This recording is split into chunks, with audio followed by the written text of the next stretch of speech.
Hey gang, Bob here. Today I think we're going to do a nice hearty recipe.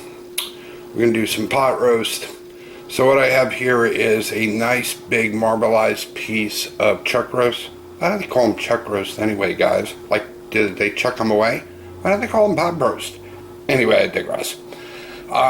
So we have a piece of chuck roast with good marbling here. We got some potatoes, celery, carrots, our onions. So the first thing we're going to do, I'm going to start this in this.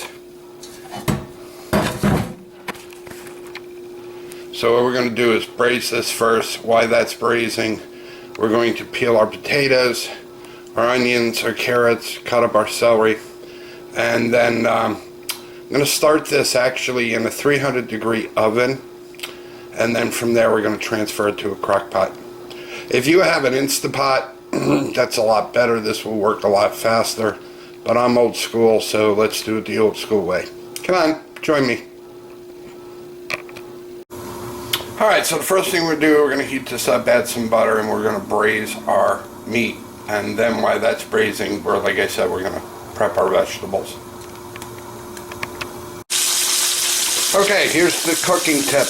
When you're peeling vegetables, a couple paper towels, just peel all the peelings on the paper towels. Then when you're done, just wrap it up, throw it in the garbage.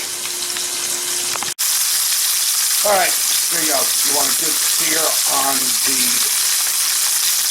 top, just sear on the bottom, and then what you do, because we also want to sear on the side, move it over to the side of the pan.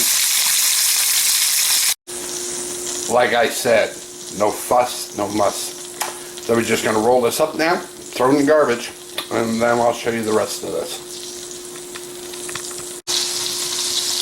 Alright, there is all of our vegetables prepped. I have two tricks with this. One, we leave the onions whole because inevitably, especially with pot roast or anything along, basically what happens is the fact that the onions will end up disintegrating or you'll have very little onions. So if you leave the onion whole and let it cook like that, this way you have whole onions with your pot roast. Also too, second trick, real easy. Right, V8 juice.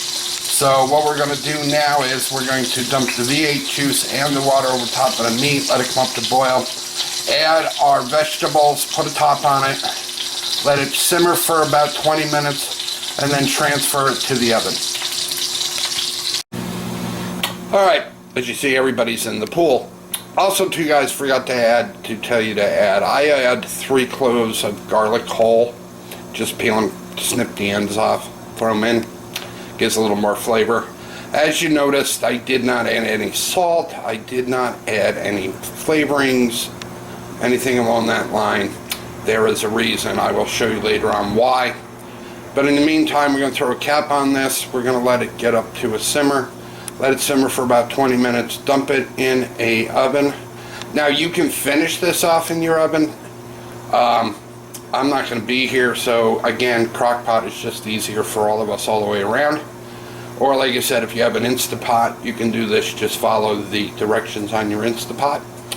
And I will see you in a little bit, and we'll transfer it to the crock pot, and I'll show you what that looks like.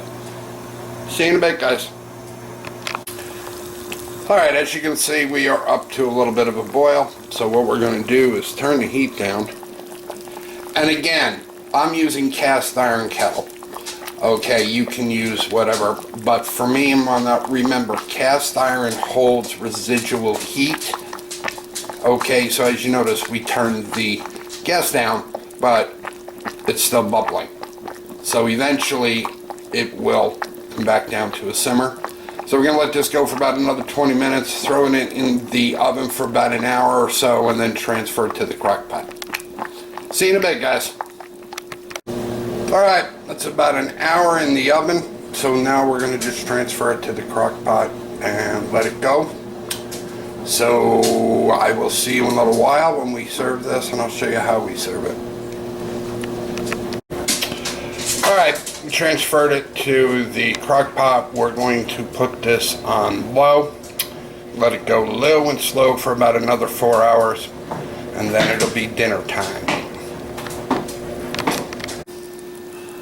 Alright, so here we are. We are done. So now what we're going to do is take the vegetables out and put it in one bowl, and we're going to take the pot roast out and put it in another bowl. And that's pretty much it. So I'll show you when that's done. Okay, that's it. That's dinner. There is the pot roast, which is falling apart, and all your vegetables that go with it. We usually serve it with butter or in some kind of bread or rolls, or in this case, bread. So anyway, if you like this video, give it a thumbs up. If you're new, subscribe, hit the like, hit the notification so you don't miss any more of these masterpieces. And we'll see you in the next cooking video. Happy holiday, gang.